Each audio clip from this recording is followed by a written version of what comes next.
Bien entendu, nous savons que le niveau des attaques qui nous attendent sera proportionnel à la fois au résultat des élections législatives, mais aussi et surtout à notre capacité à élever le mouvement social dans les jours et les semaines qui arrivent, camarades. Nous appelons l'ensemble des organisations de la CGT, l'ensemble des militants de la CGT à s'engager sans attendre dans la construction de ce rapport de force, camarades. Il nous faut gagner l'unité des travailleurs. On va y arriver, camarades. Nous sommes le nombre, nous sommes la force. Vive les travailleurs en lutte et vive la CGT.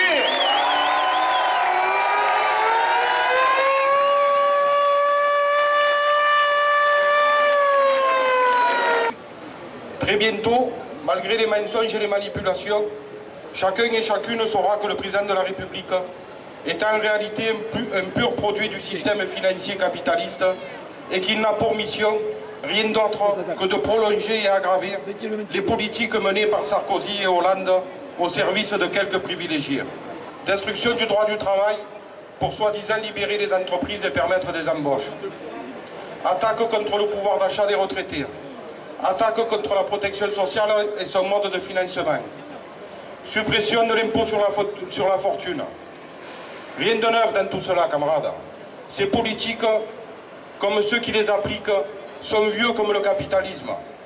Et bien entendu, ni Macron ni son gouvernement ne comptent s'en prendre aux causes réelles des problèmes.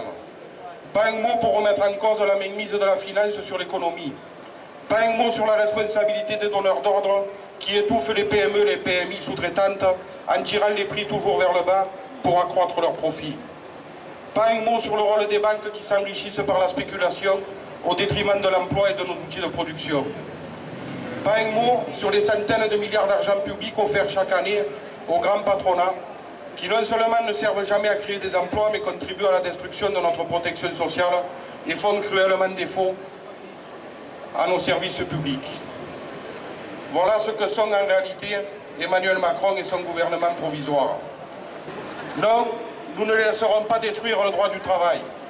Et nous disons à Emmanuel Macron, que ce soit par ordonnance ou autrement, nous ne voulons ni extension ni aggravation de la loi travail.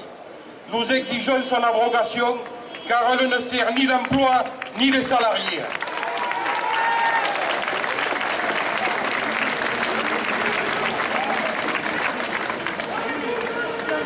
Nous ne voulons plus de vos politiques. Nous ne voulons plus de vos alliances qui se font toujours sur le dos du peuple.